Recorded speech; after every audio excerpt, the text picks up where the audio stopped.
বৃহত্তর দ্বীপ জেলা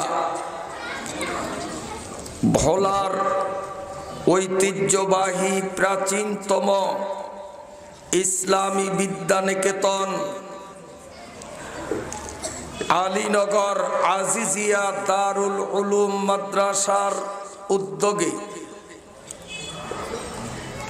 2 দিন ব্যাপী আয়োজিত বিশাল বার্ষিক ওয়াজ ও দোয়া মাহফিলের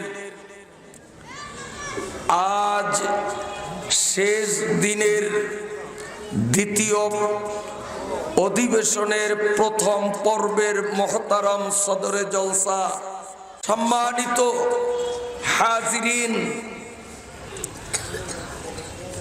আল্লাহ রাব্বুল আলামিন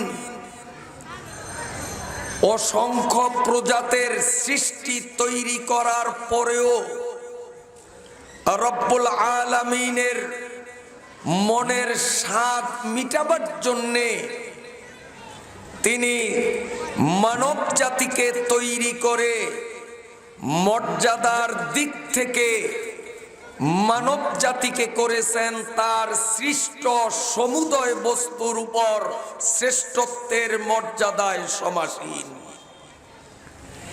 তিনি পবিত্র কোরআনুল কারিমে দ্ব্যর্থহীন কণ্ঠে ঘোষণা করেন, ওয়ালাকাদ কাররামনা বানি আদম। মানব জাতিকে তিনি সৃষ্টির শ্রেষ্ঠত্বের মর্যাদায় সমাসীন করেছেন। এ মানুষের মর্যাদা ফেরেশতারও ঊর্ধ্বে। এক কথায় আল্লাহ পাক যত জিনিস তৈরি করেছেন তার সমস্ত মাখলুকের উপর মহা সম্মানে গৌরবান্বিত করেছেন একমাত্র একটি জাতিকে। সেই জাতিটি হলাম আমরা, মানব জাতি। আলহামদুলিল্লাহ।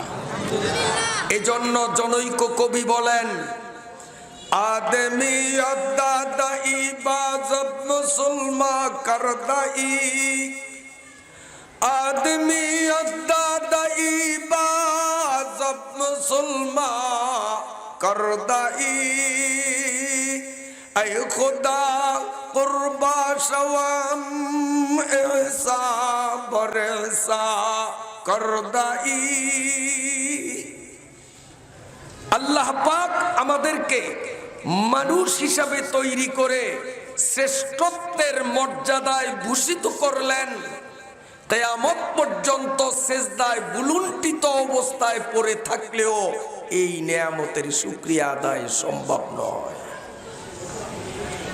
এই সর্বশ্রেষ্ঠ মানব জাতিকে আল্লাহ পাক কোরআনুল কারীমের মধ্যে আবার বলেন, উলাইকা কাল আনআম।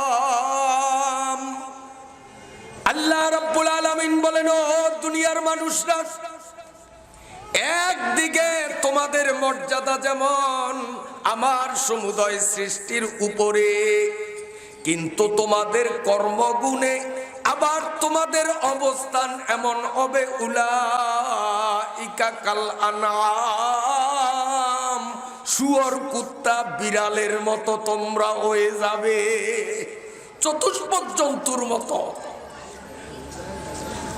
তাহলে সম্মানীয় উপরে, অসম্মানীয় আবার একেবারে সবচেয়ে বড় অসম্মান মানুষের।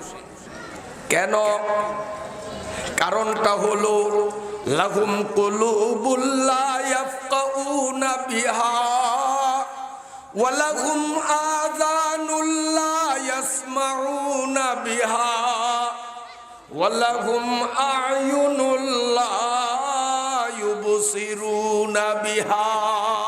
আল্লাহ পাক শ্রীগাল, কুকুর, শূকর এদেরকে বিবেক বিবেচনা বোধ দেননি। মানুষকে আল্লাহ পাক বিবেক বিবেচনা বোধ সম্পন্ন করে তৈরি করেছেন। এই মানুষ যদি তার দিল দিয়ে, চক্ষু দিয়ে, এভাবে কানের মাধ্যমে হক কথাগুলো অনুধাবন করতে ব্যর্থ হয়, তাহলে আল্লাহ পাক বলেন এদের অপমান এই পরিমাণে হবে। উলাইকা কাল আনআম, এই শ্রেষ্ঠ মানুষগুলো শ্রেষ্ঠত্ব হারিয়ে এরা শূকর কুকুরের মতো হয়ে যায়। আল্লাহ পাক যখন এই কথা বললেন তো কুত্তা আল্লাহরে কয়, আল্লাহ আমি একটু কথা বলবো। আল্লাহ পাক বলেন তুমি কুকুর, খাও পায়খানা, আবার আমি আল্লাহর সাথে তুমি কি কথা বলবা? কুত্তা কয়, আল্লাহ পায়খানা খেকো জন্তু তুমি আমারে বানিয়েছো, আমি নিত্য নৈমিত্তিক মানুষের মলমূত্র পায়খানা খেয়ে থাকি, কথা বাস্তব। তারপরেও আমি তো তোমার সৃষ্টি, আমি কি তোমার সাথে একটু কথা বলার অধিকার রাখি না? আল্লাহ বলেন হে গু খেকো জানোয়ার, কি বলবি সংক্ষেপে বল।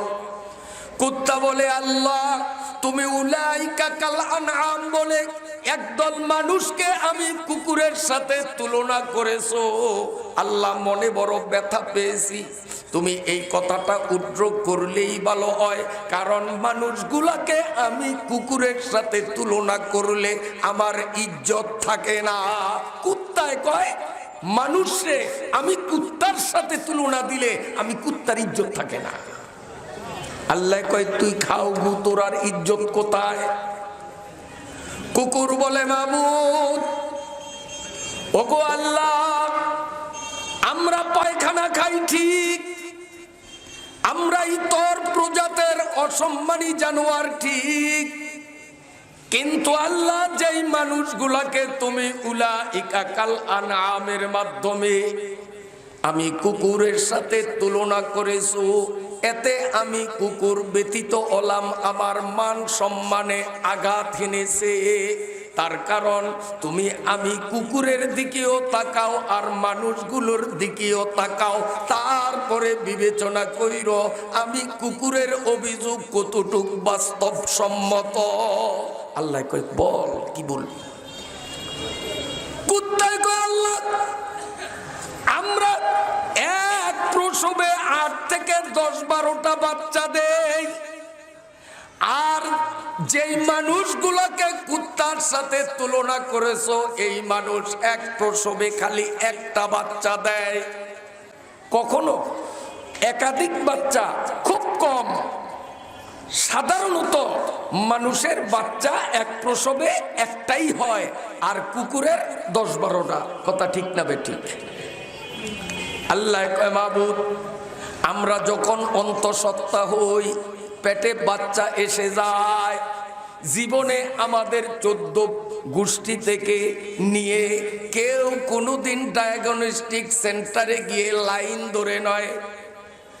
জীবনে আমরা কুত্তার জাত কোনোদিন অন্তঃসত্ত্বা হওয়ার পরে হাবিব মেডিকেল সেন্টারে যাই না, এশিয়াতে যাই না, ভোলা ডায়াগনস্টিকেও যাই না আমরা আলট্রাসোনোগ্রাফি করার জন্য। কিন্তু যেই মানুষগুলাকে আমি কুকুরের সাথে উপমা দিয়েছ, আল্লাহ পেটে বাচ্চা আসলো, একটু মাথা ঘুরানি, 2-1বার বমি হলো, হাতে পয়সা না থাকলেও সুদের উপর টাকা নিয়ে তারা ডায়াগনস্টিকে যায়, ডাক্তারের শরণাপন্ন হয়ে আলট্রাসোনোগ্রাফি করে দেখে পেটে ছেলে আসলো না মেয়ে আসলো। ওদের পেটে ছেলে আসলো না মেয়ে আসলো, এটা দেখার জন্য ডাক্তারের কাছে যায়, আলট্রাসোনোগ্রাফি করে। কিন্তু আমরা কুত্তারা কখনো যাই না, আমি দেখি নাই, আপনারা দেখছেন? কুত্তা আলট্রাসোনোগ্রাফি করছে 2-1বার, দেখছেন? কুত্তায় কয় মাবুদ, আমরা তোমার তকদিরের উপরে সন্তুষ্ট, তুমি ছেলে দাও মেয়ে দাও, যেটা দিবে তার উপর সন্তুষ্ট। আর এই মানুষগুলো আলট্রাসোনোগ্রাফি করার পরে ডাক্তার যদি বলে ছেলে হবে, খুশির অন্ত থাকে না। ডাক্তার রিপোর্ট যদি করে তার মেয়ে হবে, মুখের উপর যেন অমানিসার ঘুটঘুটে কালো অন্ধকার নেমে আসে, মুখ বেজা। কথা ঠিক না বেঠি? মুখ বেজা। যদি পোলা হবে রিপোর্টে ধরা পড়ে বন্ধু মহলের কাছে মোবাইল করে করে জানায়, এই মুসলিম সুইটসে আসবি কালকে বিকাল 3টায় মিষ্টি খাওয়াবো। কিরে ভাই কি হয়েছে? কয় রিপোর্ট পাইছি, আল্লাহ দিলে তোকে বাতিজা হবে। আর যদি রিপোর্টে আসে মাইয়া হবে, সেদিন কারো কাছে মোবাইল করে না, বন্ধুরে কিছু বলে না। 10 মাস 10 দিন পরে যদি মেয়ে জন্ম হয়, সেদিনও কাউকে কিছু বলে না। হঠাৎ যদি কোনো বন্ধুর সাথে দেখা হয় আর বলে, কিরে ভাই ভাবি না অসুস্থ, আল্লাহ ঘুরাঘারা কিচ্ছু দেয় নাই, কিচ্ছু দি শোনাও না। মানে মাইয়া হইছে, মুখও আসে না, মুখ বেচা বলছি। এগুলো বাস্তব না অবাস্তব? পোলা কে দেয়? মায়ের পেটে পোলা বানায় কে? আর মাইয়া বানায় মাইয়ার মায়, তাই না? এজন্য মাইয়া হইলে মাইয়ার মায়ের উপরে নির্যাতনের প্রবল তুফান বয়ে আসে, আর পোলা হলে খুশির অন্ত থাকে না।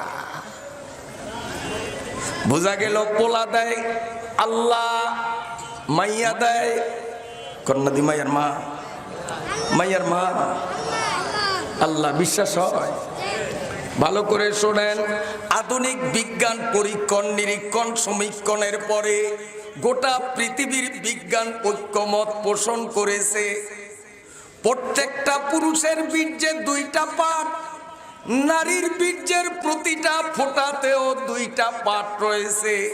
আমরা যারা পুরুষ, আদম থেকে নিয়া দুনিয়ায় যত পুরুষ এসেছে, পুরুষের বীর্যে 2টা পার্ট। এক পার্টের বৈজ্ঞানিক পরিভাষায় নাম হলো এক্স, আরেক পার্টের বৈজ্ঞানিক নাম হলো ওয়াই। বলেন বুঝে থাকলে পুরুষের বীর্য কয় ধরনের? এক্স এবং ওয়াই। মেয়েদের পুটি ফোটা বীর্য 2 ভাগে বিভক্ত, এই ভাগেও এক্স, এইভাবেও এক্স। মেয়েদের কাছে কোনো ওয়াই বলতে নাই। বিজ্ঞান প্রমাণ করেছে স্বামী স্ত্রীর বৈধ মিলনের ফলে যখন স্বামীর পৃষ্ঠদেশ থেকে আর স্ত্রীর বক্ষ দেশ থেকে নাপাক পানি স্খলিত হয়ে স্ত্রীর বিষের পাত্র অভিমুখে প্রতিযোগিতা করে দৌড় মারে, তখন পুরুষের এক্স এবং ওয়াই 2টা দৌড়ের পাল্লা দেয়, কার আগে কে পৌঁছতে পারে। আর নারীর এখানেও এক্স, এখানেও এক্স, তার 2ও এক্স প্রতিযোগিতা করে কার আগে কে যাইতে পারে। এখন নারীর এইটা জিতলো, কি জিতলো? কন্যাকা এইটা ঠকছে, এইটা জিতলো, কি যাবে? ওর কাছে আছে এক্স, বাইরে কিচ্ছু নাই। এটা যাও আর এটা যাও, এক্স ছাড়া কিচ্ছু যাবে না। আর আমরা পুরুষ, আমাদের এক্স জিতে গেল, ওয়াই দুর্বল পিছনে পড়ে গেল।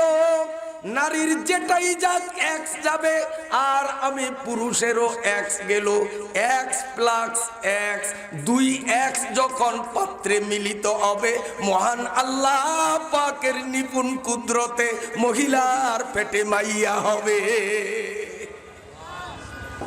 আর যদি পুরুষের এক্স ঠইগা যায়, ওয়াই সবল, এক্স পিছনে রয়ে গেল, ওয়াই গেল, মহিলা যাই দেউ এক্স ছাড়া কিছু দিবে না। এখন এক্স এবং ওয়াই বিপরীত ধর্মী 2টা যখন ভান্ডে মিলিত হলো, রব্বুল আলামিনের কুদরতে ওই মিলনের ফলে হবে পোলা। এখন যদি মাইয়া হলে যদি কাউকে দায়ী করতে হয়, তাহলে বিজ্ঞানের বিশ্লেষণ অনুসারে আমরা দায়ী করব পুরুষকে। কারণ স্ত্রীর কাছে এক ছাড়া কিচ্ছু নাই, ও আর কি দিবে? তুমি পুরুষ কেন তোমার এক্স না দিয়া তুমি ওয়াই দিলা? তুমি ওয়াই এক্স এবং ওয়াই এই 2টা মিলিত হলে মাইয়া আর পোলা, আর এক্স মিলিত হলে পোলা। তুমি ওয়াই দিলা, এক্স দিলা না, অথবা এক্স দিলা, ওয়াই দিলা না কেন? দায়ী করলে তো আসলে পুরুষরেই দায়ী করা চাই। নারীকে কেন আমরা দায়ী করব? ওর কাছে আছে যা, ও দিব তো তা। কিন্তু পুরুষকেও দায়ী করা যাবে না, কারণ আমার এক্স আগে পাঠাবো না ওয়াই আগে পাঠাবো, এখানে আমারও কোনো ক্ষমতা বলে আছে? ক্ষমতা কার? ক্ষমতা কার? তাহলে পোলা হোক মাইয়া হোক, একটাও আমাদের কোনো ক্ষমতা নাই, স্বামীরও নাই, স্ত্রীরও নাই, একমাত্র ক্ষমতা কার? আল্লাহ। কুত্তায় কয় মাবুদ, যখন আলট্রাসোনোগ্রাফি করার জন্য ডায়াগনস্টিকে গেল, সুযোগ পাইয়া কসাই মার্কা ডাক্তার এই মানুষের বউর গায়ে এমন একটা ঔষধ প্রয়োগ করে দিল যেন নরমালে মহিলার ডেলিভারি না হয়। ওরে ডেলিভারি কেস থেকে খালাস করতে হলে যেন আবার ডায়াগনস্টিকে যাওয়া লাগে, ডাক্তারের ফি দিয়া পেট কাইটা বাচ্চা বাহির করা লাগে। আগের আমলে মুরব্বীরা সাক্ষী দেন, মহিলাদের যখন ওই অবস্থা আসতো মসজিদের ইমাম সাহেবের কাছে যাইতেন, মিঠাই পরা পানি পরা দিত, আল্লাহর ফজলে খালাস হইতো কিনা। কিন্তু এখন মিঠাই পরায় ধরে না, পানি পরায় ধরে না, আর হুজুরদের বদনাম কয় এখনকার হুজুররা 2 নম্বর হয়ে গেছে, ওনাকে পানি ভরা কাজে লাগে না। আরে হুজুর গো, পানি পড়া ঠিক আছে, তুমি যে ডায়াগনস্টিকে গেলা আল্লাহর কুদরতের উপর ভরসা করলা না, সুযোগ পাইয়া কসাই ডাক্তার তোর বউরে কাম বানাইয়া দিছে, এটারে মিঠাই পরায় ধরবে না, পানি পরায় ধরবে না, ডাক্তারের টাকা দিয়া পেট কাটা ছাড়া খালাস হবে না। কুত্তায় কয় মাবুদ, বিরক্ত হননি? ও আল্লাহ, এই 8 থেকে 10টা সন্তান আমি প্রসব করি, এরপরে গৃহস্থের বাড়ির দরজায় কুটার কুড়িয়া, খেরের কুড়িয়া, চাউলের নিচে কোনো মতে দিন রাত কাটাই, নিয়মিত খাবার পাই না, ক্ষুধায় কাতর হয়ে রাস্তায় রাস্তায় বাড়ি বাড়ি আমি ঘোরাফেরা করি, মানুষের ফেলে দেয়া উচ্ছিষ্ট কিছু খেয়ে আমার স্তন্যে যখন কয় ফোঁটা দুধের সঞ্চার হয়, অমনি আমি দৌড়াইয়া কুড়ার চাউলের নিচে যাইয়া মনের স্বাদ মিটাইয়া বাচ্চাগুলোরে দুধ খাওয়া। ভুল বলছি নাকি? এই যে আমি অনাহারে অর্ধহারে শীতে প্রচন্ড ঠান্ডায় কাতর হয়ে বাচ্চাগুলো নিয়ে এভাবে আমি লালন পালনের দায়িত্ব পালন করি, ওই অবস্থায় যদি তালুকদার বাড়ির পুরুষ কুকুর আমাকে মোবাইল করে, হ্যালো তুই খাইয়া না খাইয়া থাকো, এত কষ্ট করো, আমি তালুকদার বাড়ির কেডাডা, তোরে কল দিলাম, তুই ওই বাচ্চা ফালাইয়া আমার প্রেমে সারাতে আয়, আমার খাওয়া দাওয়ার অভাব নাই, আমি থাকি বিল্ডিংয়ে, শীত নাই এখানে, গরম নাই এখানে, এখানে এসি রুম, তুই আমার টানে আয়। তখন কুত্তায় কয়, হ্যালো, তুমি আমারে মিস কল তো দূরের কথা, ডাইরেক্ট কল আর কোনোদিন দিবা না। কুত্তায় কয় মাবুদ, আমি কেনাডারে পরিষ্কার বলিয়া দেই, তোর মিস কল তো দূরের কথা, ডাইরেক্ট কল দিলেও আমি তোর কল রিসিভ করব না। এরপরেও যদি বারবার তালুকদার বাড়ির কেডা কুত্তা আমারে ডিস্টার্ব করে, আমি তাকে পরিষ্কার বলিয়া দেই, তুই যদি সত্যি আমার প্রেমে পাগল হও, একটু ধৈর্য ধরা লাগবে, আগামী আশ্বিন মাস পর্যন্ত তোরে সময় দিলাম, ওয়েট করতে হবে, ওয়েটিংয়ে থাক। কতদিন? আগামী আশ্বিন মাস, কারণ এখন পৌষ থেকে নিয়ে আগামী আশ্বিন মাস পর্যন্ত এই সময়টার মধ্যে আমার এই দুর্বল বাচ্চাগুলো বড় হবে, নিজের খাওয়া দাওয়া নিজে সংগ্রহ করার বুদ্ধি তাদের হবে, আঘাত আসলে বিপদ আসলে সেখান থেকে আত্মরক্ষা করার মতো বল তাদের হবে। এই অসহায় অবস্থায় বাচ্চাগুলোকে ফালাইয়া আমি মা কুত্তা কখনো তোর প্রেমে সারা দেব না, দেয়নি। দেখছেন কোন সময়? কুত্তাকে আল্লাহ, এই হলো আমার অবস্থা। যেই মানুষগুলারে তুমি উলাইকা কাল আনআম বলেছো, ওই মানুষের দিকে একটু নজর দিয়া দেখো, কেবল একটা বাচ্চার মা, বয়স হলো মাত্র 1 বছর, মা বাচ্চারে কোলে নিয়ে দুধ দেয়। এই অবস্থায় যদি তালুকদার বাড়ি কোনো যুবক যদি তারে এভাবে ডাইরেক্ট না মিস কল যদি মারে, অমনি সে আবার ওই নম্বরে কল ব্যাক করে, এরপরে দুইজনের মধ্যে সম্পর্ক যখন হইয়া যায়, 1 বছরের নিরীহ বাচ্চাটারে পালাইয়া স্বামীর কপালে লাথি মারিয়া সমাজকে কলঙ্কিত করিয়া ওই মহিলা পরপুরুষের হাত ধরিয়া চলিয়া যায়। আসেনি সমাজে গুলো মোবাইলরা সাইয়ে মোলে কোথায় কি, মোবাইলরা সাইয়ে মোলে কোথায় কি, তর্কে আলা জেম্বে বায়াত আয় আমি মোবাইলরা মারে কাতেল মিশুমার তাতুয়ানি আজ মোবাইল কুন আজার মারে কাতেল সোয়ে গুরেস্তা বুরাত মোবাইলা তো সোয়ে জাহান্নাম বুরাত। ও যুবক যুবতীরা, ও ছাত্র ছাত্রীরা, পানা সাপ দাঁড়াই সাপ যদি তোমারে পায়, তোমার ঠিকানা হবে গোরেস্তান। আল্লাহ না করুক টাচ মোবাইলের আঘাত যদি তোর গায়ে একবার লাগে, শূন্য করে লেখিয়া রাখ, এই মোবাইল তোরে গোরেস্তানে নয়, এই মোবাইল তোরে জাহান্নামে পাঠাবে। আল্লাহ মানুষগুলারে আমাদের সাথে তুলনা করছো, আমরা কুত্তারা বাচ্চা ফালাইয়া যাই না, আর এই মোবাইলের মিস কলের টানে মানুষগুলো বাচ্চা ফালাইয়া স্বামীকে কলঙ্কিত করিয়া সমাজকে দাগযুক্ত করিয়া পরপুরুষের হাত ধরিয়া যায়। কত শালি দুলাভাইয়ের সাথে উদাও, চাস্তো বোন চাস্তো ভাইয়ের সাথে উদাও, কত জায়গায় প্রাইভেট মাস্টারের হাত ধরিয়া প্রাইভেট ছাত্রী উদাও। আছে কিনা বাস্তবে গুলো? আল্লাহ বলেন, কুত্তা বলেন, আল্লাহ ওই মানুষরে তুমি আমাদের সাথে তুলনা করলে আমাদের ইজ্জত থাকে না, এগুলো আমাদের থেকেও নিকৃষ্ট। আল্লাহ বলেন, কুত্তা সমস্যা তো হলো ওয়াজ অর্ধেক শুনছো, এই জন্য ওয়াজ তো পুরাটা শোনো নাই, আমি আল্লাহ তোমারে ওয়াজ পুরাটা শুনাইয়া দেব, তাহলে আর তোমার কোনো অভিযোগ থাকবে না। কুত্তাকে আল্লাহ একটু ওয়াজ তাহলে সবটা আমারে শুনাইয়া দেন। আল্লাহ এবার কুত্তারে ওয়াজ শুনাইয়া দেয়, উলাইকা কাল আনআমি বালহুম আদাল, বালহুম আদাল। আল্লাহ বলেন এরা আশরাফুল মাখলুকাত ছিল, কিন্তু নিজের কুকর্মের কারণে বালহুম আদাল, তুই কুত্তার চেয়েও এরা নিকৃষ্ট, কুত্তার চেয়েও নিকৃষ্ট। কারণ কোন কুত্তা জাহান্নামে যাবে না, মানুষ জাহান্নামে যাবে, এই জন্য মানুষগুলো কুত্তার থেকেও নিকৃষ্ট। বিরক্ত হলেন নি? কথা বলবো না শেষ করব।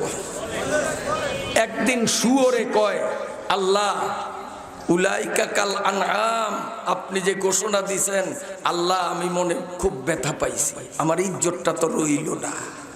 আল্লাহ কই, তুই হইলি শুয়োর, আমি যত কিছু বানাইলাম এর মধ্যে সবচেয়ে নিকৃষ্ট, সবচেয়ে ইতর কোনটা? শুয়োর।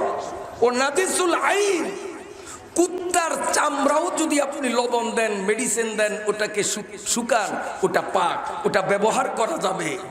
কিন্তু শুয়োরের চামড়া, ওটাকে মেডিসিন দিয়ে শুকাইলে লবণ দিলেও পাক হবে না। ওর চামড়া না পাক, ওর পশম না পাক, ওর হাড্ডি না পাক, ওর গোশত না পাক, ওর আগা গোড়া সব হলো না পাক। শুয়োরের চামড়া কোনোদিন পাক হয় না, মানুষের চামড়াও কোনোদিন পাক হয় না। তবে মানুষ আর শুয়োর এক ক্লাসের না। শুয়োরেরটা পাক হয় না কেন? ওটা জাতিগতভাবে না পাক, কোনো পথ নাই। আর মানুষেরটা লবণ দিলেও পাক হবে না কেন? এটা মানুষের সম্মানের জন্য। কারণ গরুর চামড়া, কুত্তা পাতিয়ালের চামড়া লবণ দিলে পাক হয়, মানুষের চামড়াও যদি লবণ দিলে পাক হইতো, তাহলে রাস্তার পাগল একটার গায়েও চামড়া থাকতো না। রাত 2:30টায় সন্ত্রাসীরা চামড়াগুলো খুলিয়া লইয়া নিয়ে যাইতো, ঠিক কিনা? যেই বুড়িয়ারা জুয়ানদারে ফজরের নামাজের জন্য ক্যাট ক্যাট খ্যাট খ্যাট করিয়া ঘুম ভাঙ্গায়, ওই জুয়ানরা বুড়িয়া গো গায়ে চামড়া একটাও রাখতো না, সবগুলো খুলিয়া লবণ দিয়া কালীনাথ বাজার নিয়ে যাইতো, ঠিক না বেটি? মানুষের ইজ্জত রক্ষা করার জন্য মানুষের চামড়াকে নাপাক ঘোষণা করা হলো, শুয়োরের চামড়াকে জাতিগত নাপাক হওয়ার কারণে নাপাক ঘোষণা করা হলো। আল্লাহ কয় তুই তো জাতিগত নাপাক, তুই কি কবি? কয় আল্লাহ এই উলাইকা কাল আনাম কইছেন যে মানুষগুলি শুয়োরের মতো, আল্লাহ এতে আমার প্রেস্টিজে আঘাত হানছে, আমার সম্মান নষ্ট হয়ে যায়, এই কথা কইলাম আর কোনোদিন কন আল্লাহ? কয় তোর ইজ্জত আছে কই আর গেল কেমনে? কয় আল্লাহ আপনি একটু তাকাইয়া দেখেন, আমরা আপনার সৃষ্টির মধ্যে নিকৃষ্ট জাতি শুয়োর, আমাদেরকে যারা লালন পালন করে মানুষ সমাজের মধ্যে তারাও হলো সবচেয়ে নিকৃষ্ট, ওদের কাওরা বলা হয় আমি দেখেছি। ওই কাওরাদের সাথে কোনো মানুষ কোন রকম সম্পর্ক করে না, আত্মীয়তা করে না। শুয়োর যেমন ঘৃণিত, শুয়োরের রাখাল ওরাও সমাজে ঘৃণিত। এই শুয়োর আমি নিজ চোখে দেখেছি, শত শত শুকর রাখাল একজন, ছিটিয়া বিচিয়া জংলায় ওরা খাবার গ্রহণ করে, আর রাখাল কি যেন একটা শব্দ বলে, ও শোনা যায় বোঝা যায় না, কারণ ওর শব্দটা কোনো অভিধানে নাই, ডিকশনারিতে নাই, কোরআনে নাই, হাদিসে নাই, বিজ্ঞানে নাই, সাহিত্যে নাই, দুনিয়ার কোনো বই পুস্তকে ওই শব্দগুলি পাওয়া যায় না। ভাষাটাও হলো নিকৃষ্ট ভাষা। শুয়োর কয় মাবুদ আমরা নিজেরা নিকৃষ্ট, আমাদের রাখালও নিকৃষ্ট, আমাদের রাখালের সংকেতটাও হলো নিকৃষ্ট ভাষা। তারপরেও রাখাল যখন নিকৃষ্ট ভাষায় আমাদেরকে কমান্ড করে, আমরা যে যেখানে থাকি ওখান থেকে দৌড়াইয়া রাখালের সামনে চলে আসি। আমি নিজে দেখছি, ও ডাক দিলেই জংলার থেকে প্রতিযোগিতা করিয়া কার আগে কে আসতে পারে। আপনারা যেমন এখন শত শত লোক জড়ো হয়ে বসে আছেন, সব কয়টা কাউরার সামনে সেইভাবে জড়ো হয়ে যায়। ওগো আল্লাহ, যেই মানুষগুলারে উলাইকা কাল আনআম বলিয়া তুমি শুয়োরের সাথে তুলনা করছো, এই মানুষগুলো তো তোমার ঘোষণা মতে পৃথিবীর শ্রেষ্ঠ জাতি মানুষ। এই মানুষগুলোর রাখাল, এই মানুষগুলোর কমান্ডার, পৃথিবীর সবচেয়ে শ্রেষ্ঠ বাদাজ খোদা বুজুর্গ তুই কিসা মুখতাসার মুহাম্মাদুর রাসূলুল্লাহ সাল্লাল্লাহু আলাইহি ওয়াসাল্লাম, আমাদের সর্ব উৎকৃষ্ট রাখাল রক্ষক কমান্ডারের নাম মুহাম্মাদুর রাসূলুল্লাহ। আল্লাহ প্রথম কমান্ডার তিনি, তারপরের কমান্ডার সাহাবীরা, এরাও খাইরুল কুরুনের শ্রেষ্ঠ জাতি, তারপরে তাবিন, তারপরে তাবিঈন, তারপরে আইম্মায়ে মুজতাহিদিন, তারপরে জমানার সম্মানিত উলামায়ে কেরাম, হাটহাজারীর হযরত, দেওবন্দের উলামায়ে কেরাম, আজিজিয়া মাদ্রাসার শিক্ষক, স্থানীয় মসজিদের ইমাম, এরা জাতির শ্রেষ্ঠ মানুষ কিনা? ওগো আল্লাহ, মানুষের কমান্ডার মুহাম্মাদুর রাসূলুল্লাহ থেকে আলীনগরের গ্রামের ছোট্ট ভাঙ্গা মসজিদের ইমাম পর্যন্ত প্রত্যেকটা কমান্ডার হলো শ্রেষ্ঠ। এই কমান্ডার যেই ভাষা দিয়া, যেই সংকেতের মাধ্যমে মানুষগুলারে কমান্ড দেয়, এই ভাষাটা হয়তো কোরআনের ভাষা, নইলে হাদিসের ভাষা, ঠিক কিনা? আর কোরআন হাদিস দুনিয়ার সব ভাষার চেয়ে উৎকৃষ্ট ভাষা। তাহলে উৎকৃষ্ট কমান্ডার উৎকৃষ্ট ভাষায় উৎকৃষ্ট জাতিরে কমান্ড করে বছরে 2 দিন আজিজিয়া মাদ্রাসায় জড়ো করিয়া, এই উৎকৃষ্ট কমান্ডার উৎকৃষ্ট ভাষা কোরআন হাদিসের মাধ্যমে উৎকৃষ্ট জাতি আলীনগর চরসময়ার মানুষগুলারে শোনায়, এরপরেও তারা কমান্ডারের ডাকে সাড়া দেয় না। আল্লাহ এখন বলো আমাদের চেয়ে ওরা নিকৃষ্ট কিনা? কুত্তায় কয় এই মানুষগুলো আমাদের চেয়ে নিকৃষ্ট কিনা তুমি বলো। আল্লাহ পাক বলেন থাম শুয়োর, ওয়াজ সবটা শোনো নাই, যার কারণে তুমি ভেজালে পড়ছো। আমি যদি ওয়াজ সবটা তোমার শুনাইয়া দিতাম তাহলে তোমার মনে কোনো প্রশ্ন থাকতো না। শুয়োর কয় আল্লাহ তাহলে ভুল হয়ে গেছে, মাফ করেন, ওয়াজ আমারে পুরাপুরি শুনাইয়া দেন। আল্লাহ বলেন উলাইকা কাল আনআমি বাল হুম আদাল। আল্লাহ কয় ঠিকই কইছো শুয়োর, এই মানুষগুলি শ্রেষ্ঠ কমান্ডারের শ্রেষ্ঠ ভাষা কোরআন হাদিসের কমান্ড পাইয়াও যেই মানুষগুলো ডাকে সাড়া দিবে না, এই মানুষগুলো বাল হুম আদাল, শুয়োরের চেয়েও নিকৃষ্ট। তো কি বুঝলাম আমরা? যে ওয়াজ অর্ধেক শুনলে ভেজাল, পুরাটা শুনতে হয়। এজন্য ইনশাআল্লাহ আজকে ওয়াজ পুরা না শুনিয়া আখিরি মুনাজাত না দিয়া ময়দান ছাড়বো না ইনশাআল্লাহ। এমন একটা নিয়ত কে কে করতে পারি? নারে তাকবীর। হাত নামান। যেমন একটা আওয়াজ আপনাদের থেকে আমার কাম্য ছিল, আসলে তার কোটি ভাগের এক ভাগও আমি পাইলাম না, মনের দুঃখ মনে আটাইতে পারি না। যারা এখনো মাদ্রাসা বাজারে আছে ওনাদের ধারণা আমি যেমন যাই নাই, মাঠে কেউই যায় নাই, নবীপুরি হুজুরে খালি ফিল্ডে উইন করতেছেন, ওনাদের ধারণা তাই। কাজী আপনারা এমন একটা আওয়াজ তুলবেন যেন আমাদের আওয়াজে মাদ্রাসা বাজারের প্রতিটি দোকানের ঝাপ শাটার গুলো টপ টপ করে পড়ে যায়। বাজারের দোকানদার খরিদ্দার নির্বিশেষে প্রতিটি মানুষ মাহফিলমুখী হয়ে যায়। ওরা বুঝুক যে আমি কপাল পোড়া গেলাম না। এভাবে মাহফিল আজ লোকে লোকারণ্য হয়ে গেছে। আওয়াজের মাধ্যমে তাদের কানে ধাক্কা লাগাতে হবে, জোরে সোরে আওয়াজ তুলতে হবে। নারে তাকবীর, নারে তাকবীর। মাশাআল্লাহ, এখন ওরা বুঝুক যে আসলে কপাল পোড়া আমি গেলাম না, মাঠে কিন্তু জায়গা নাই। আমার ভাইরা যারা ইনশাআল্লাহ আসবেন খুব তাড়াতাড়ি আসেন, আমাদের হোগলা কিন্তু প্রায় শেষ। পরবর্তীতে আসলে আমরা দুঃখ প্রকাশ ছাড়া উপায় পাবো না, বসার জায়গা দিতে পারবো না। একবার রাস্তায় দাঁড়িয়ে উকি মেরে দেখুন ইনশাআল্লাহ আল্লাহর বন্দারা ময়দান কানায় কানায় ভরে দিয়েছেন। এখনো যারা আউট অফ প্যান্ডেল, আল্লাহ যেন তাদেরকে দ্রুত কবুল করেন। চিল্লিয়ে বলেন আমিন। কষ্ট হয় আপনাদের? আসুন এবার মূল আলোচনায় চলি। আমার সাথে মাদ্রাসা পড়ুয়া তালিবে ইলমদের মতো সমবেত কণ্ঠে বলুন আউযু বিল্লাহি মিনাশ শাইতানির রাজিম। জোরে বলুন বিসমিল্লাহির রাহমানির রহিম। ইয়া আইয়ুহাল্লাযীনা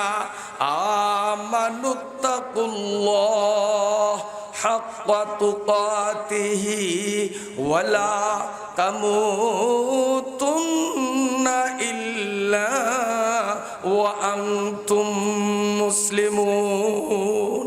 সাদাকাল্লাহু মাওলানাল আযীম। কষ্ট হয়নি আপনাদের? আল্লাহ পাক ডাক দিয়ে বলতেছেন সবাইকে না, দুনিয়ায় অনেক ধরনের মানুষ, আল্লাহ পাক সবাইকে সম্বোধন করলেন না, শুধু বিশেষ একটা দলকে আল্লাহ সম্বোধন করে বলেন ইয়া আইয়ুহাল্লাযীনা আমানু।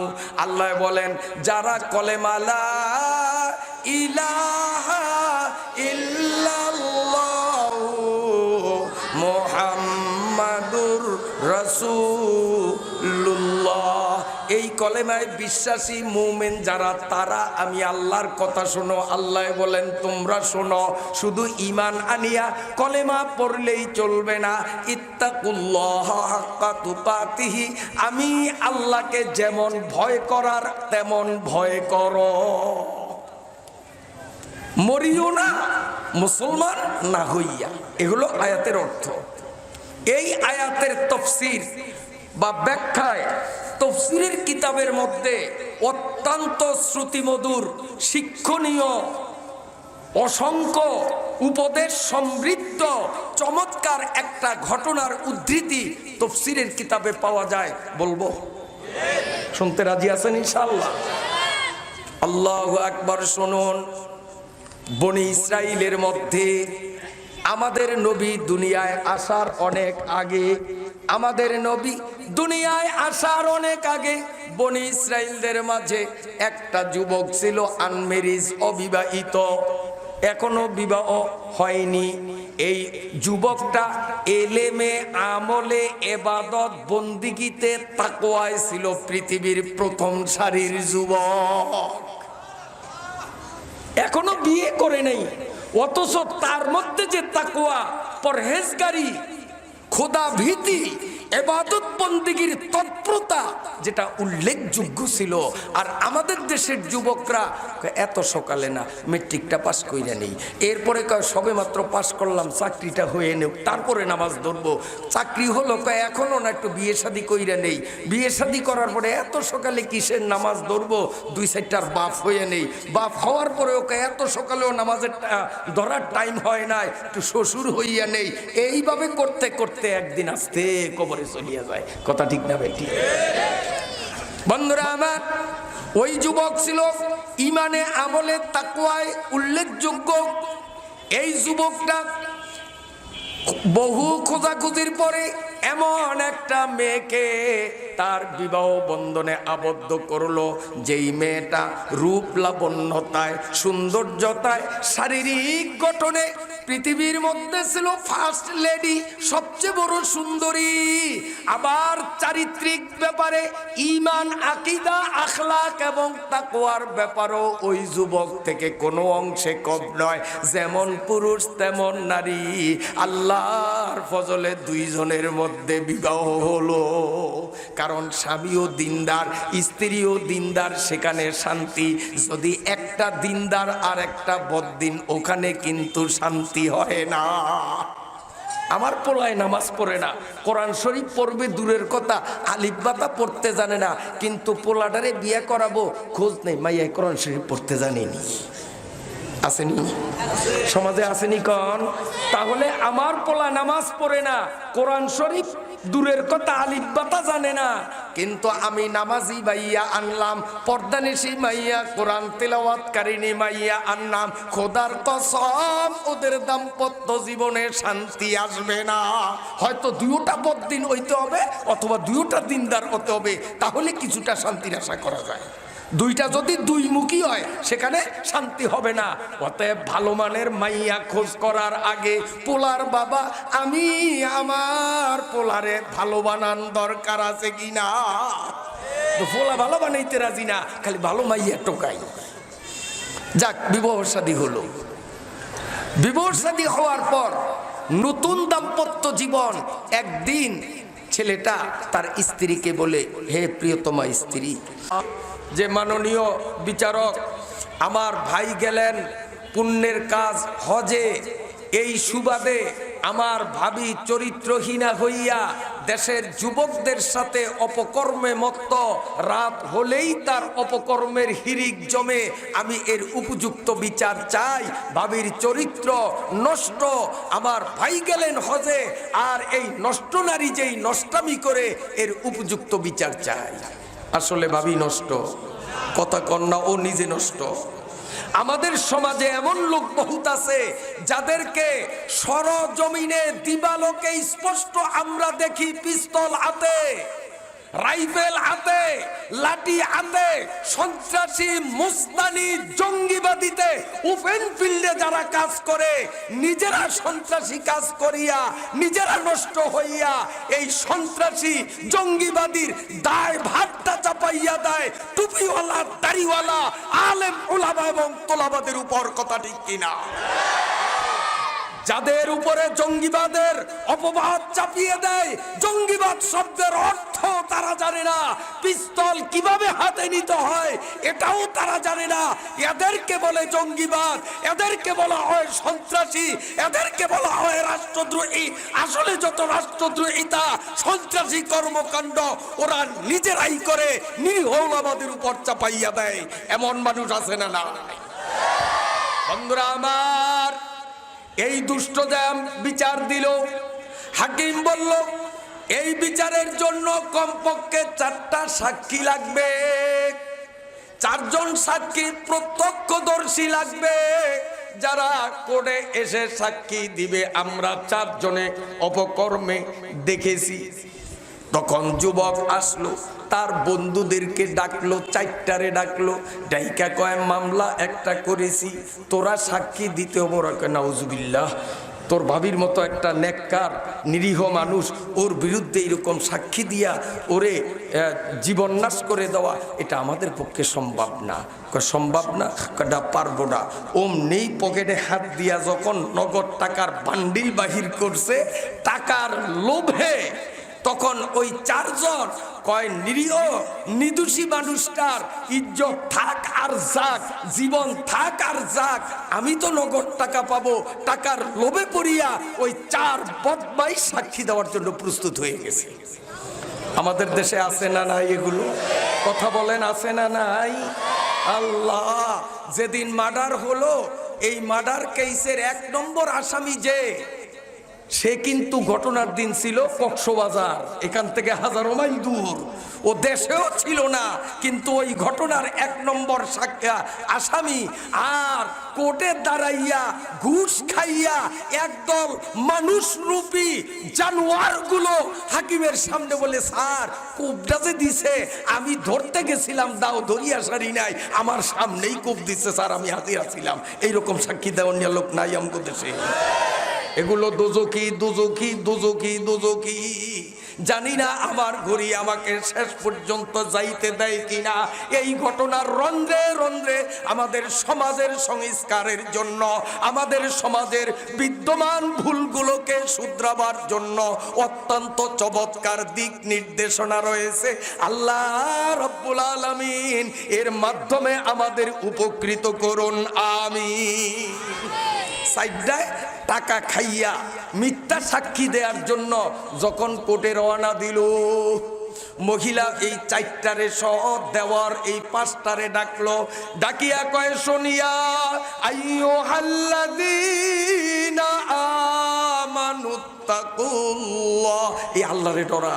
মিথ্যা সাক্ষী দিতে যাও ঘুষ খাইয়া, আল্লাহ কিন্তু একজন, আরে কন্যা আল্লাহ একজন আছে। আপনারা কইলেও আছে, না কইলেও আছে। আমার পোলায় যদি আমারে আব্বা কয়, তাও আমি ওর আব্বা।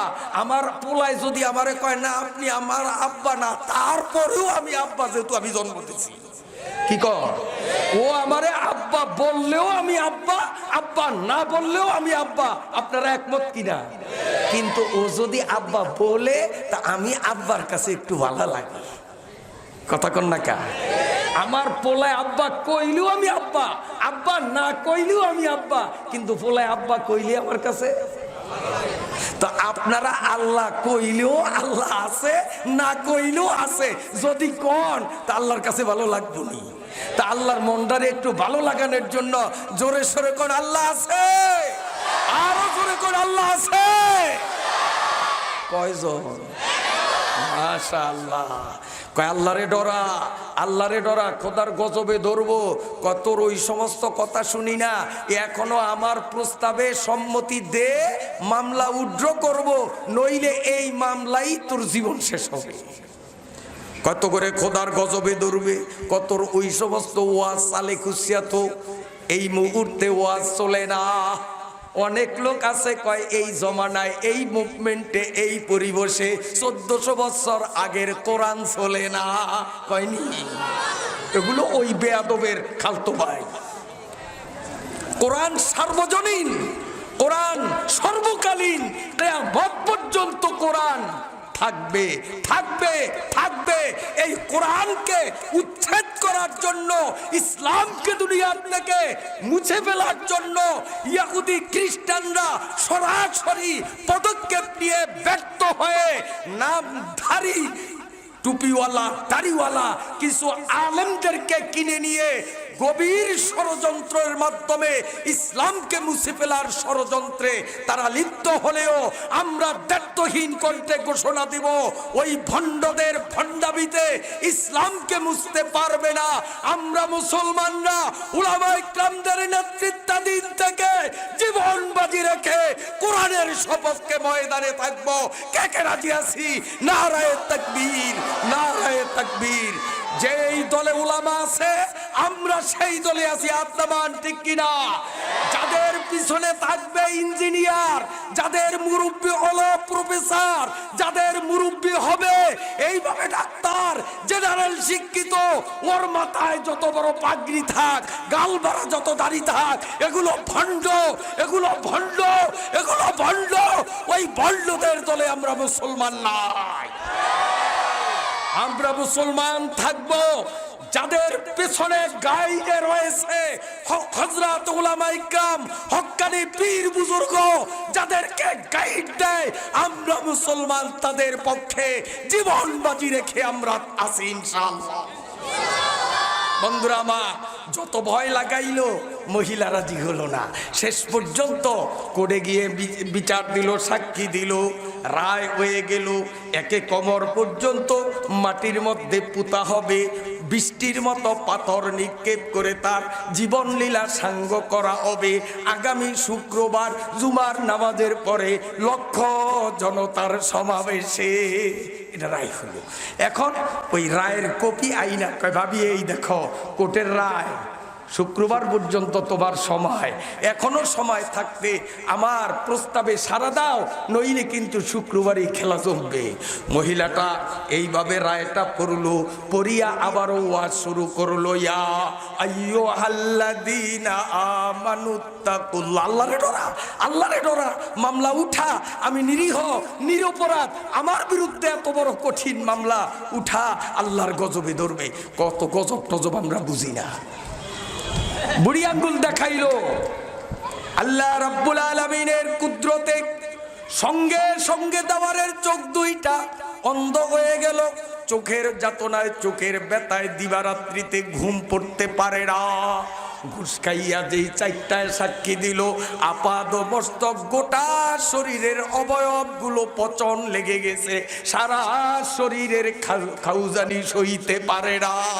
আল্লাহর গজবে ধরছে, আল্লাহর গজবে ধরছে। ও মুসলমান, এই ঘটনা হলো আমাদের নবীরও আগে মুসা নবীর যুগের ঘটনা। সেই যুগে অপরাধীরা অপরাধ যদি করত, সাথে সাথে আল্লাহর গজব দিয়ে তাদের সাইজ করত। কিন্তু মুহাম্মাদুর রাসূলুল্লাহ, তোমার নবী, আমার নবী, মায়ার নবী, দয়ার নবী, চোখের পানি বিসর্জন দিয়ে আল্লাহর কাছে ফরিয়াদ করেছেন, আল্লাহ আগেকার যুগের নাফরমানদের মতো আমার উম্মতের নাফরমানগুলোরে তুমি সাথে সাথে গজব দিয়া সাইজ করিও না, মৌত পর্যন্ত এদের সুযোগ দাও তওবা করার, যা করার তুমি মৌতের পরে করিও। নবীজির দুয়ার বরকতে, নবীজির দুয়ার বরকতে অন্যায়কারীরা অন্যায় করার পরে এখনো বহাল তবিয়তে আছে। আজকে স্পষ্ট কথা না বলে পারি না, ঢাকার টঙ্গীর তুরাগ নদীর পারে টঙ্গীর ময়দানে আমার ভাইয়েরা বাবাজিরা, যেদিন থেকে ইস্তেমার কার্যক্রম শুরু হয়েছে সেদিন থেকে সম্প্রতি মুহূর্ত পর্যন্ত কোনো বাতিল পন্থীরা ওখানে আক্রমণ করে নাই, করছেনি। ওখানে কোনো ইহুদিরা আক্রমণ করে নাই, ওখানে খ্রিস্টানরা লাঠিচার্জ করে নাই, ওখানে মাঝভান্ডারীরা ইট মারে নাই, ওখানে কাদিয়ানীরাও কোনো অন্যায় জুলুম করে নাই। আমাদের দেশের কিছু পাগড়িওয়ালা মানুষ যেন বিসমিল্লাহ বলিয়া নায়েবে রাসূল আলেম ওলামাদের রক্ত ঝরাইয়াছে। তাহলে এই পাগড়িওয়ালারা কাদিয়ানীর চেয়েও জঘন্য, এই পাগড়িওয়ালারা ইহুদিদের চেয়ে জঘন্য, এরা মাইজভান্ডারীর চেয়ে জঘন্য, এরা ইসলামের নামে ইসলামের গোড়া কাটার পায় তারা করে। সাবধান মুসলমান, এতদিন থেকে সাবধান হতে হবে। এরা হাতাহাতি নয়, এরা হাতাহাতি। ওলামা বিদ্বেষী। আমার বাইরা বাবাজিরা বেজার হলেন নাকি? গরম বাতে বিলাই বেজার, উচিত কথায় বউ বেজার। তো গরম বাতে বিলাই বেজার, এই জন্য পৌষ মাসের শীতের দিনে পান্তা ভাত খাইবেন আপনারা। গলা মাড্ডার মতো ভাঙবেন পান্তা ভাত খাইয়া। ওরে শালার বিড়াল, তুই যতই বেজার হও, আমরা গরম ভাতই খাবো। কি কয়? কাজী হাতাহাতিরা যতই বেজার হোক, উলামায়ে কেরাম হকের দাওয়াত দিছে, দিবে ইনশাআল্লাহ। উলামায়ে কেরাম হক কথা বলেই যাবে। মুহতারাম হাজিরিন, এবার এই দেওয়ার অন্ধ হলো, সাক্ষী চাইটার সারা শরীর পচা লাগছে, সাথে সাথে অ্যাকশন, ডাইরেক্ট অ্যাকশন। কষ্ট হয় আপনাদের? আগাবো, সামনে আগাবো। যাই হোক, যেতে যেতে যখন শুক্রবার আসলো, জুমার নামাজের পরে উন্মুক্ত ময়দানে লক্ষ জনতার উপস্থিতি ঘটানো হলো।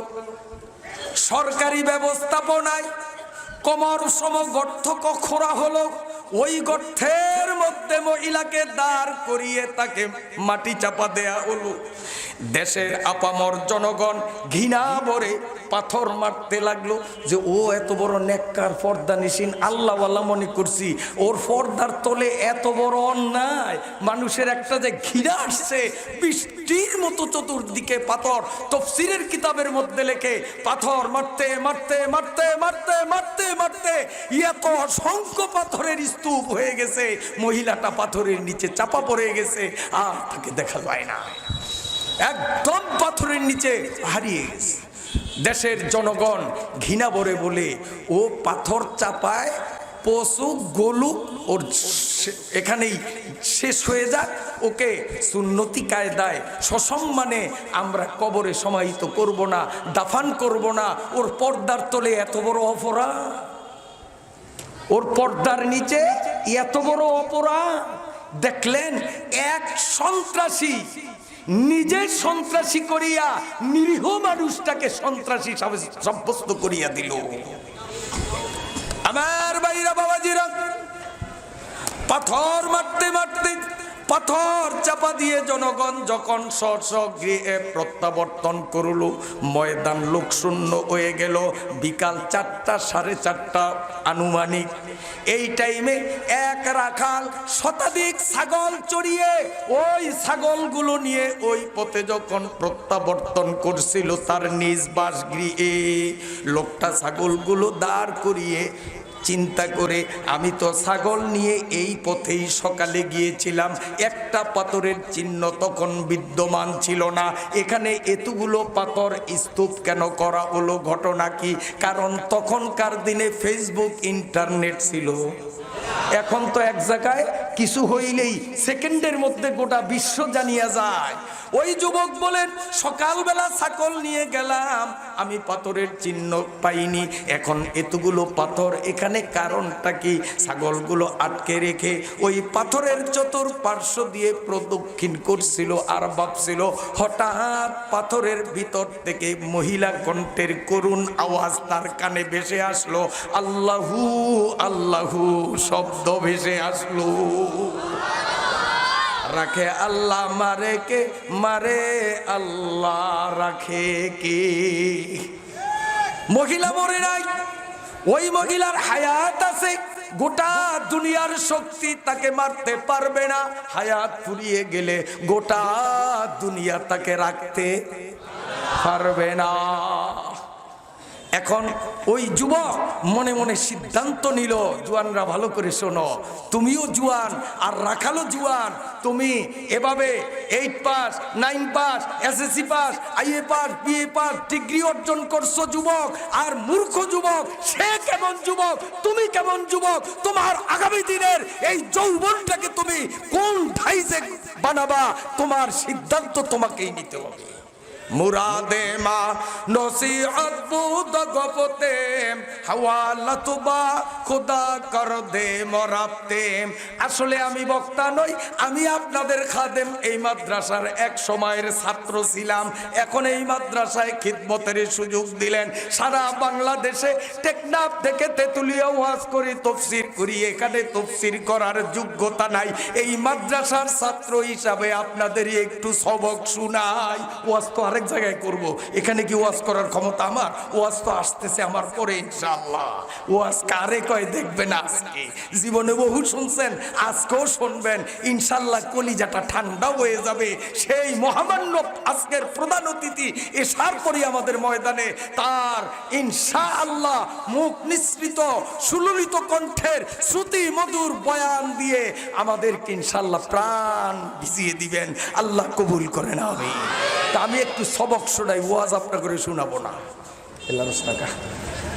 বলবো না, শেষ করব। এই সময় ফুরিয়ে গেলে আমার ইঙ্গিত দিবেন, ওই সরকারি স্কুল মাঠের মতো সময়। হ্যাঁ, কয়টা পর্যন্ত? 45 পর্যন্ত। 45 পর্যন্ত যাওয়া লাগবে না। ও আছে, এখন অল্প আছে। ও মাথায় যাইতে পারবো না, মাথায় যাইতে পারবো না। আর যেতটুকুন আসলাম এর মধ্যে যে কত কিছু রাইখা গেছি, তার কারণ আমি কিন্তু এখন পণ্ডিত হইতে হইছে বাধ্যতামূলক। অঘোষিত পণ্ডিত কেমন?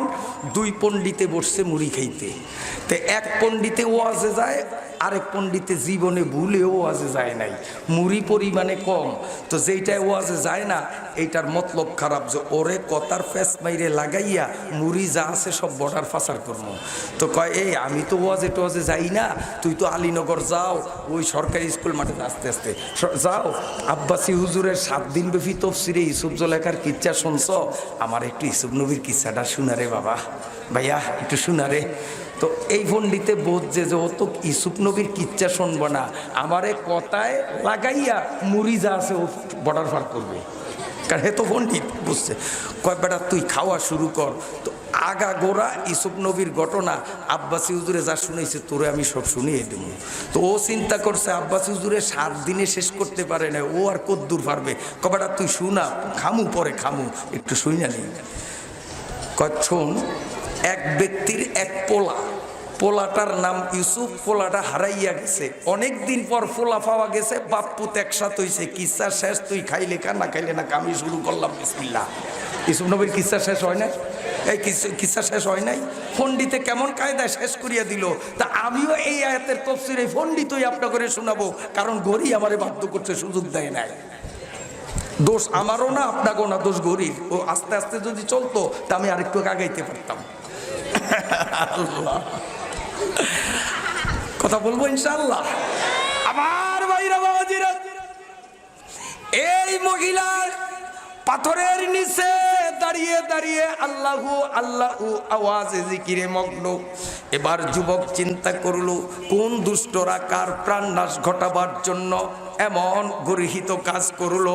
একটা একটা করে ও পাথরগুলো সরায়, জিন্দা মানুষটাকে উদ্ধারের জন্য একটা একটা করে পাথর সরাইতে লাগলো। জোয়ান বন্ধুরা ভালো করে শোনো, সরাইতে সরাইতে কিছুক্ষণ পর একটা পাথর যখন সরাইলো, আর মহিলার থেতলানো চেহারাটা যখন তার চোখের সামনে ভেসে উঠলো, অমনি পিছনের দিকে ঘাটটাকে মোড়াইয়া যুবক 2 চোখের পানি সারিয়া বলে, বোন রে, তোর মতো সুন্দরী যুবতী একটা মেয়ের এই দশা কেন?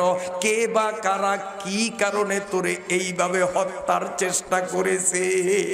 মহিলা কান্না কান্না কণ্ঠে বলে, যুবক বাইরে, জীবনে কোনোদিন তোরে দেখিনি, তুই জীবনে কোনোদিন আমাকেও দেখলি না। এমন কোন অপরাধ কবে আমি তোর করলাম? তুই আমাকে দেখিবা মাত্র ঘৃণা ভরে চেহারা আরেক দিকে ফিরাইয়া নিলি। আমি তোর এমন অপরাধ কবে করলাম? জীবনেও তো তোর সাথে আমার দেখা হয়নি। আমারে ঘৃণা করলি কেন? দেখিবা মাত্র কেন চেহারা চড়াইলি? ওই রাখাল পিছনের দিকে মুখ রেখেই বলতেছে, বোন রে, আমি তোরে ঘৃণা করে আমি চেহারা ফিরাইনি। আমি চেহারা ফিরাবার কারণ হলো তুই একটা ভিন নারী, আমি একটা ভিন পুরুষ। ইসলামের বিধানে শরীয়তে আছে একটা ভিন পুরুষ একটা ভিন নারী যখন এক জায়গায় মিলিত হয় তখন তারা কেবল দুইজন থাকে না, মাঝখানে আরেকজন আসে। চিনেননি? কে আসে? জেডায় জেডায়। আল্লাহ পাকের নবী বলেন, এই জন্য আল্লাহ পাকের নবী বলেন লা তালিজুল মুগিবাত। আল্লাহর নবী বলেন লা তালিজুল মুগিবাত, খবরদার মুগিবাতের সাথে নির্জনবাস হইও না। মুগিবাত অর্থ মেয়ে মানুষ। চাই মেয়ে মানুষ তোমার সম্পর্কে যাই হোক, তোমার সম্পর্কে যাই হোক, ভালো করে বোঝেন। বাবা, জন্মদাতা বাবা আর তার ঔরসের মেয়ে যদি সাবালিকা হয়, বাবা আর মাইয়াও নির্জনে এক রুমে রাত্রি যাপন করা ইসলামে অনুমতি নাই। তার কারণ এরা মা আর বাবা, দুই বাবা আর মাইয়া হইতে পারে। ইবলিস শয়তান মাঝখানে ঢুকিয়া এমন কারবার বানাইয়া দিবে, এমন কারবার গোটাইয়া দিবে, মা বাবা আর মাইয়ার নাকে চুন কালি দিতে ইবলিসের সমস্যা হবে না। লা তালিজুল মুগিবাত, তুমি বয়স্ক প্রাপ্ত বয়সের ভাই, তোমার প্রাপ্ত বয়স্কা বোন, ভাই বোন দুজনও নির্বাস হইও না। কারণ শয়তান ঢুকিলে তুমি যে ভাই ও যে বোন এ কথা কিন্তু শয়তান ভুলাইয়া দিবে। শয়তান বলে জুনায়েদ বাগদাদির মতো বিশ্ব ওলি আর রাবেয়া বসরির মতো বিশ্ব ওলি, এই দুইজনও যদি নির্বাস হয়, আমি ইবলিস মাত্র 5টা মিনিট সময় যদি হাতে পাই তাহলে এই দুই ওলির নাকে চনকালি লাগাইতে পারিনি। আমি সংক্ষেপে আগাই। ওই যুবক বলে আমি তোরে ঘৃণা করে চেহারা ফিরাইনি, তুই একটা ভিন নারী, আমি একটা ভিন পুরুষ। এক নজর তোরে দেখলাম, সাথে সাথে আমি নজর ঘুরাইয়া নিলাম যেন শয়তান কোনো সুযোগ না পায়। অমনি মহিলাটা দেখলো ছেলেটা অশিক্ষিত রাখাল হলে কি হবে, এই ছেলের মধ্যে আল্লাহর ভয় বিরাজ করছে। আল্লাহর ভয়, তাকওয়া তার মধ্যে আছে, তাকওয়া তার মধ্যে আছে। হায় আয়, কোন দিক যাব? যেই জায়গায় বাবা তার মাইয়ারে নিয়ে নির্জন বাস করার অনুমতি নাই, মা আর পোলা এভাবে নির্জন বাসের অনুমতি নাই, ভাই আর বোন নির্জন বাসের অনুমতি নাই। ও মুসলমান আমার, আইয়ে বিয়ে পড়ুয়া সাবালেক মাইয়াটা যারে বিয়ে দিলে হয়তো 4 সন্তানের মাও হইয়া যাইত, এই ভরা যৌবনের মেয়েটাকে প্রাইভেট মাস্টারের কাছে ঘন্টার পরে ঘন্টা এক রুমে আমরা দিয়ে দেই। বাস্তবে আছে না না? قال النبي صلى الله عليه وسلم لا تلج المغيبات। আজ পর্দা যেন সমাজ থেকে বিদায়ের পথে। মুসলমানদের বেপরদার অবস্থা দেখলে ইবলিসেরও লজ্জা হয়, ইবলিসেরও লজ্জা পায়। বিরক্ত হন মনে হয় আপনার। যাই হোক, এখন মেয়েটা তার সম্পূর্ণ ঘটনা শুনাইল। মেয়েটাও নিশ্চিত ছেলেটার মধ্যে খোদাভীতি, আর ছেলেটাও দেখলো মেয়েটার মনের মধ্যে খোদাভীতি, আল্লাহর ভয়ে সে জীবন দিল, তবুও নাফরমানি করলো না। এখন আস্তে আস্তে পাথর মুক্ত করলো। বলল, বোন কি করবা, কোথায় যাবা? দেশে যাই, বাড়ি যাই। খবরদার, তুমি যদি বাড়ি যাও, ওরা মনে করছে যে তোমার শেষ, তুমি মইরা গেছো। তুমি বাড়িতে গেলে আবার পাথর মারবে, তোমার জীবনের গ্যারান্টি নাই। কি করব, কোথায় যাব? আমি মেয়ে মানুষ, অসুস্থ, যাব কোথায়?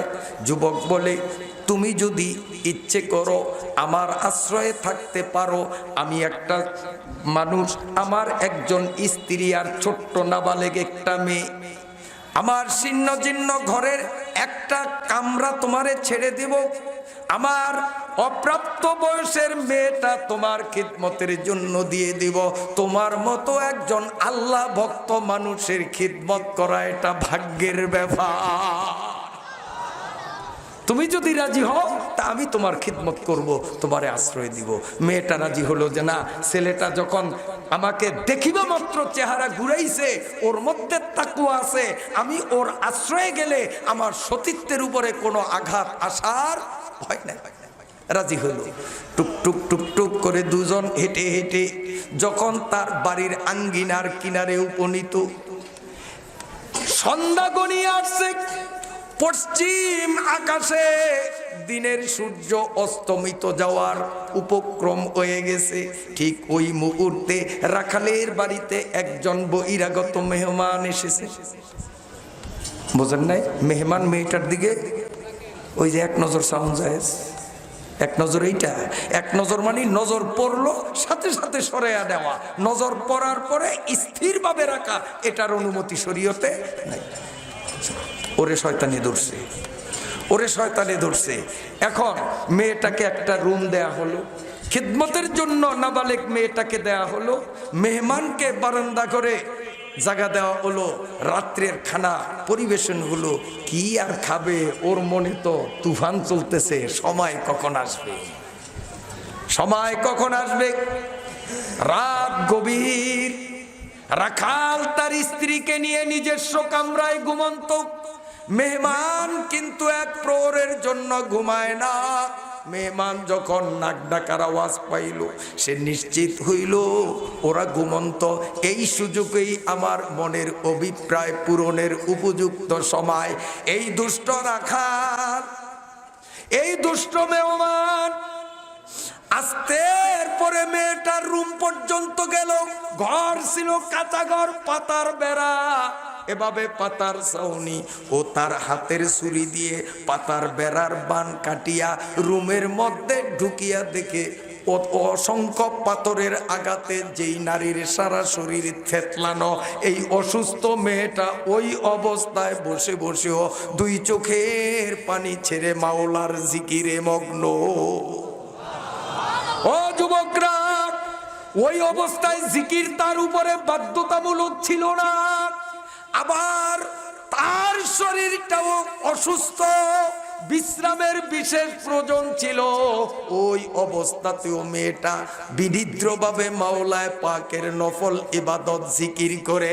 আর তুমি আমি যুবকদের উপরে ফজরের নামাজ ফরজ, এশার নামাজ ফরজ, আমরা বেয়াদবের মতো শুয়োরের চেয়ে নিকৃষ্ট হইয়া লেপের নিচে চুপ কইরা থাকি, ফজর সাইরা দে। হায় হায়, ফজর সাইরা দেই, পড়ি না। আবার অনেক যুবকরা আছে, দাদারে ডাকে ওই লেফের তলে থেকে, দাদা দাদা টাইম নাই কিন্তু সুন্নত পইরা সারবেন না, তাড়াতাড়ি ওঠেন। দাদাই তো উঠা বুড়া মানুষ, লাঠিবট দিয়া দৌড়ায় মসজিদের দিকে, কিন্তু ও কম্বলটাই না ঘুমায়। আসেনি এই কথা কোন আসেনি? দাদারে পাঠায় মসজিদে, ও যায় না। ও জুয়ান রে, যদি দাদাই নামাজ পড়লে হয় তোর লাগে না, তো আমিও সাপ কথা বলিয়া দিব, আজকে রাত্রে তোর যখনই পেশাবের বেগ হবে, প্লাস্টিকের রশি দিয়া নাট বল্টু ভালো করে বানবি, মুতফি না। দাদারে বলাবি, দাদা মুতি আসো, আমি মুতের সাপ সইতে পারি না। দাদায় নামাজ পড়লে তোর নামাজ লাগে না, দাদায় মুতলে তোর মোতা লাগবে না। পারবি তো ইনশাআল্লাহ? তোর যখন পায়খানার চাপ আসবে, গামছা দিবি পিছনের রাস্তায়, ভুলেও বাথরুমে যাবি না, দাদারে ক্যাট করতে লেট্রিনে পাঠাবি, দাদা পায়খানার চাপ সইতে পারি না, লেট্রিনে যাও, লেট্রিনে যাও। দাদা যদি কোতাকুতি করিয়া কিছু পরিমাণ পায়খানা করে, তোরটা তো ভাতলা হবে। এই যুবকরা কথা কবে, ওরে দাদার মুদ দাদার, দাদার পায়খানা দাদার, ঠিক দাদার নামাজও দাদার, তোর মুদ যেমন, তোর খাওয়া যেমন, তোর এভাবে পায়খানা যেমন, তোরটা তোর লাগে, নামাজও তোরটা তোরই লাগবে, ঠিক কিনা? আসেন সামনে আগাই। এরপরে ওই দুষ্ট মেয়েটারে দেখলো জিকির করে, ওর মধ্যে যদি ইমান আখলাক কিছু থাকতো তাহলে তো চিন্তা করতো, কার ব্যাপারে আমি কি চিন্তা করলাম, এদিন ঢা আল্লাহর ওলি, ও ফিরে আসার কথা ছিল না। কিন্তু শয়তানে ওরে এমন কাবু করছে, ও কয় তোর জিকির বাদ দে, আমি তোর প্রেমে আসক্ত, আমার প্রেমে সারা দে, কেউ দেখবে না, গৃহস্থ ঘুমন্ত, আয় সুযোগ দে। মেয়েটা অমনি ওয়াজ শুরু করিয়া দিল, ইয়া আইয়ুহাল্লাযীনা আমানুত্তাকুল্লাহ হাক্কা তুকাতি, এই ডরা, আল্লাহরে ডরা। গৃহস্থে দেখবে না, আরেকজনে দেখবে। কে? কে? আল্লাহ দেখবে। কয় তোর ওয়াজ এখন চালু খোঁজ, এই পরিবেশে এই মুভমেন্টে ওয়াজ চলে না, আমার ডাকে সারা দে। কয় তোরে খোদার গজবে ধরবো, তওবা কর, আল্লাহর ডরে তওবা কর। কয় গজবের ভয়টাই দিয়ে আমারে ফিরাইতে পারবি না, সুযোগ দে। কয় কোশ্চেন কালেও হবে না। কয় এই দেখ আমার দেওয়ারের কাছে, ওই যে দেখবি রাস্তার পাশে আন্দাবো পড়া আছে, ওই সাইডটা সাক্ষীর কাছে যাইয়া দেখ, শরীর পচা লাগছে, চিল্লায়। তোরও ধরবে। কত ভয় টয় ছুড়াইও না, আমি এখন বেহাল অবস্থায়, সারা দাও, নইলে এই শানিত তরবারির প্রচন্ড আঘাতে তোমাকে দ্বিখণ্ডিত করে ফেলবো। মেয়েটা বলতেছে আমার শরীরের দিকে তাকাইয়া দেখ, আমার শরীরে চামড়া নাই, বৃষ্টির মতো পাথরের আঘাতে আমার শরীরের চামড়া গুলো খসে গেছে, গোশত গুলো থেতলে গেছে, আমার শরীরের হাড্ডি গুলো ফেটে চৌচির হয়ে গেছে। তবুও আমি আল্লাহ পাকের ভয়ে, আল্লাহ পাকের ডরে আমি অন্যায় করতে রাজি হই নাই। তুই আমারে তলোয়ার দিয়ে একবার মাত্র মারবি, আমি তোরে জানাইয়া দিলাম, আল্লাহ যদি আমারে লক্ষবার জীবন দেয়, লক্ষবার কোবাইয়া তুই যদি আমারে মারো, আমি লক্ষবার মৃত্যু যন্ত্রণা সহ্য করব, তবুও আল্লাহর ভয়ে এক সেকেন্ডের জন্য আমি পাপ কাজ করব না। উলফত মে বড়া বড়া আয়া পাও কে জফাও, আরে উলফত মে বড়া বড়া আয়া পাও কে জফাও, हर चीजों में लज्जत है अगर दिल में मजा हो, अरे दोस्तों अगर जा तलबी जा बतू बखुशम वज जाचे अजीज हस्ते बगू आ बतू बखुशम। আল্লাহর বান্দারা আল্লাহকে রাজি খুশি করার জন্য নিজের জীবন দিতে পারে, তবুও ইজ্জত দিতে পারে না। তার বাস্তবতা দেখাইয়াছে ভোলার মানুষ বুরহানুদ্দিনের মাটিতে। সময় মনে হয় শেষ আজান হয়ে গেছে, এই জন্য আমি দুঃখিত। আসল গুরুত্বপূর্ণ আলোচনা সামনে ছিল, এরপরে কি হলো, কিন্তু ঘড়ি আমাকে সুযোগ দিল না। এজন্য আমি এখানেই অসমাপ্ত পর্যায়ে আলোচনার ইতিরেখা টানলাম।